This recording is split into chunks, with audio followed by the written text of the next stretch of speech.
Welcome to Lola's Frugal Life Podcast. If you're on a mission to be more frugal with both your time and money, you're in the right place. In this podcast, we talk about topics that help enhance living a frugal lifestyle. The goal is to save time and money where we can so that we can use the rest on what matters most to us. We talk a lot about both time and money management so that we can waste as little as possible on both. We do this while also embracing a progress over perfection mindset. If that sounds good to you, then please stick around for the latest episode right after a few quick words from our sponsor.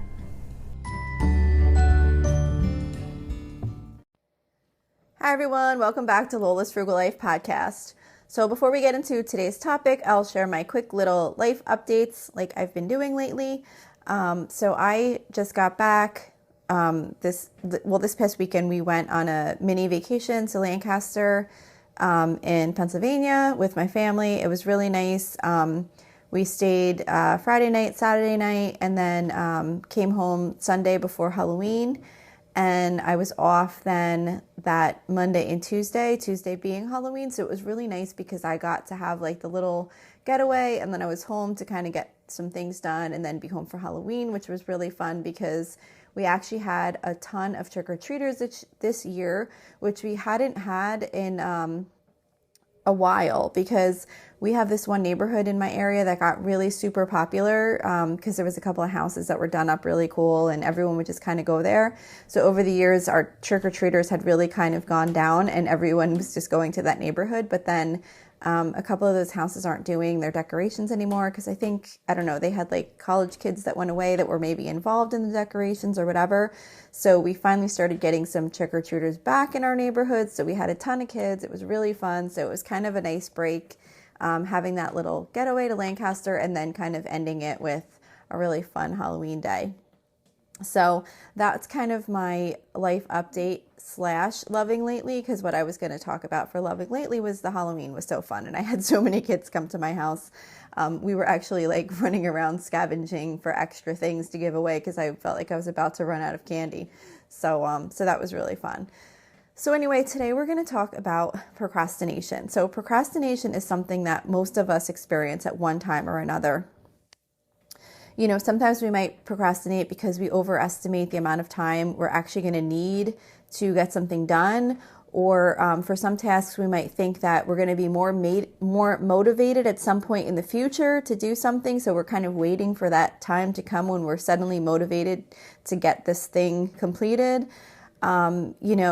We also can sometimes even underestimate how long something's going to take so that we put it off until the last minute and then realize we really don't have enough time to do it. So it's just one of those things that there's a lot of different reasons why. Perfectionism, of course, is another thing that often causes procrastination.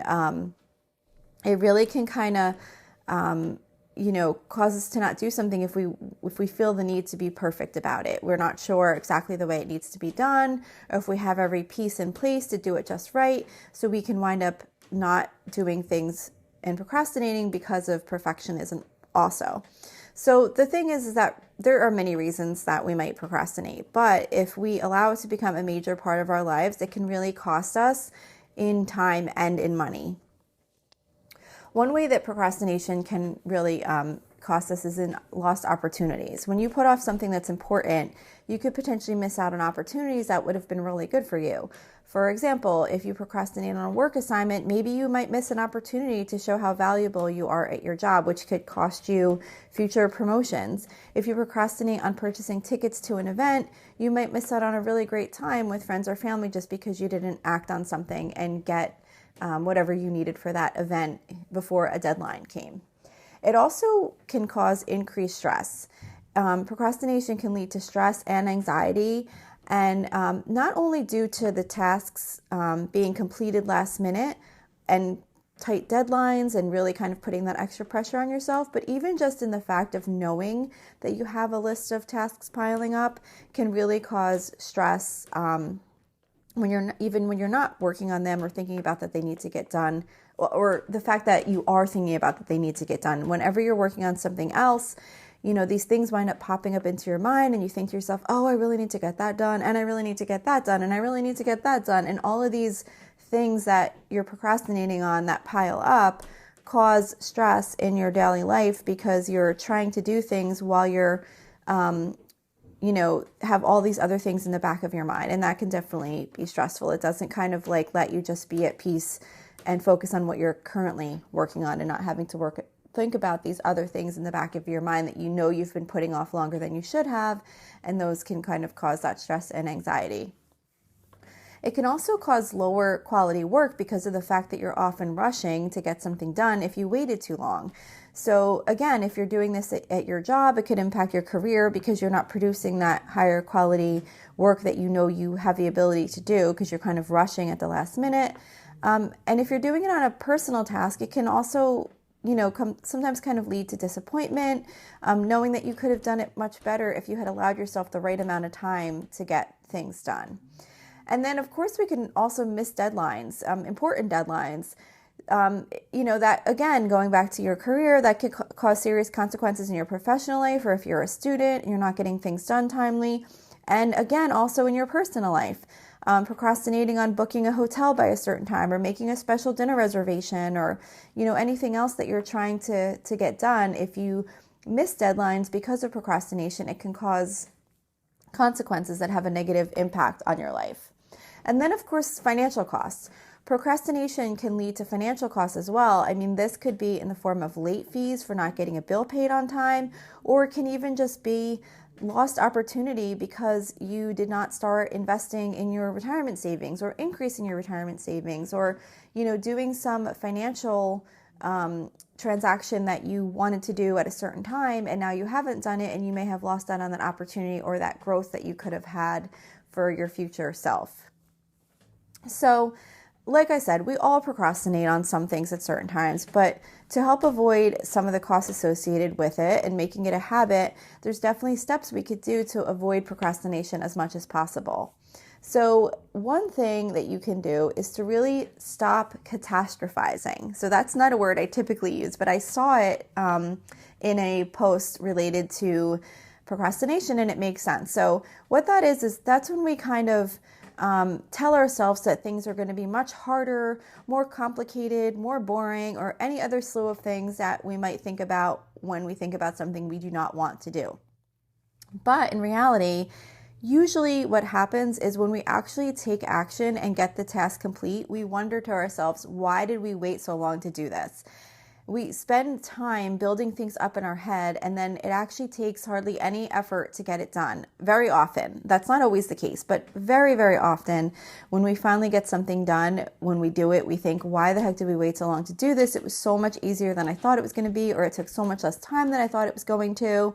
So if something needs to get done and it's really important, sometimes it's best to just jump in and get it done.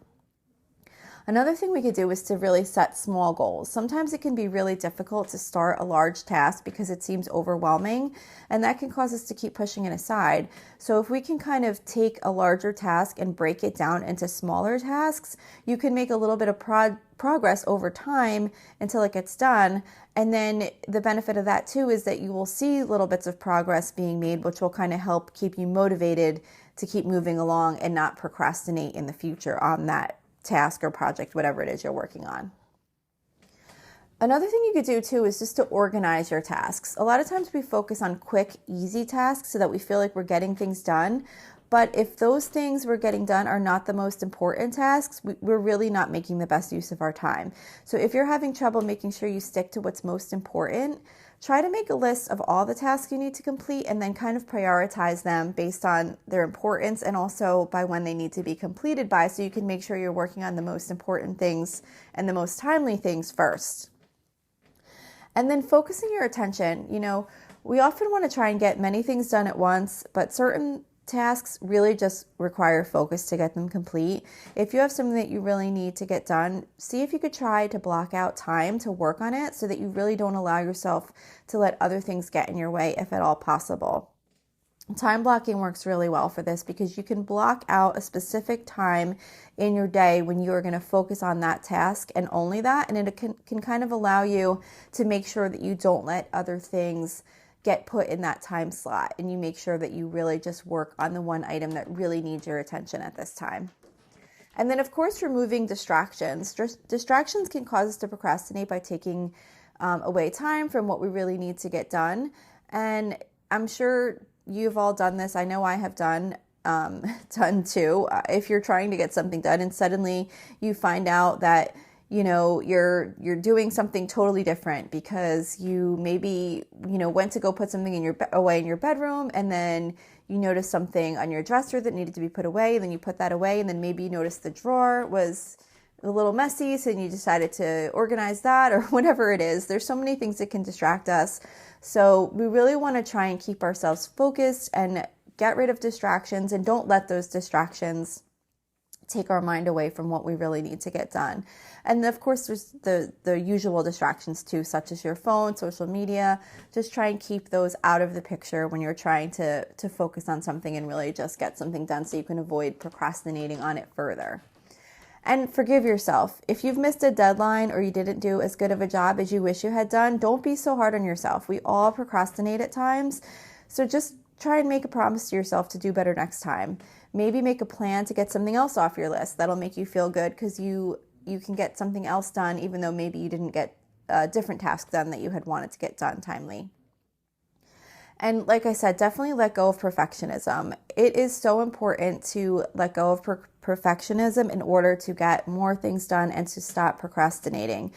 It is so difficult to get something started even or completed when we feel like it's not perfect. We don't know how to get started because we don't have all the exact tools we need, or we can't say it's done because we feel like it's not exactly how we think it should be. Done is always better than perfect. So if you can really just kind of remind yourself that and just do it to the best of your ability and move on, it will really benefit you in the long run. And of course, allow yourself time to slowly make changes. If you're really struggling with procrastination, or you just want to improve your ability to get things done more timely, give yourself time to make some of these changes. New habits really stick better when we kind of develop and work on them over time. And if we just try and jump in and make drastic changes, it often kind of feels exciting and great at the beginning, but it wears off pretty quickly. So maybe try to pick one method of avoiding procrastination to try and get some things done and see if it works for you. And if it doesn't work, then try something else. You can continuously make improvements over time and just try different things until you find what works for you. But something will work for you. It's just a matter of trying different ways, because everyone works differently and everyone is motivated differently and everyone plans differently. So the point is to try to help yourself procrastinate less, but it's just about finding the method that works best for you. So that's it for today's episode. I hope you enjoyed this. I hope this motivated you to maybe get some of those things off your list that maybe have been in the back of your mind that have been bothering you. To maybe try some technique to stop procrastinating on them. And that's it for today. Thank you so much for listening, and I will see you back here next week. So thank you for checking in for this podcast episode. And don't forget, you can always email me with any questions or suggestions at lolasfrugallife@gmail.com. You can follow me on Instagram and Facebook at lolasfrugallife. And you can find a blog post for most of my episodes, and definitely all of my meal plan episodes, at lolasfrugallife.com. You can also join our private listeners group at facebook.com/groups/lolasfrugallife. And if you enjoy the show, please make sure to subscribe on Apple Podcasts, Spotify, YouTube, or wherever you listen from. And I would love it if you would screenshot the show and tag me on Instagram so I could see you're listening. Also, if you can please take a couple of seconds to rate and review the podcast. Those ratings and reviews are what help the show come up better in search results so that other people can find this podcast. So that will really help me in growing my audience. So that's it for today. Thank you so much for listening, and I hope you have an awesome day.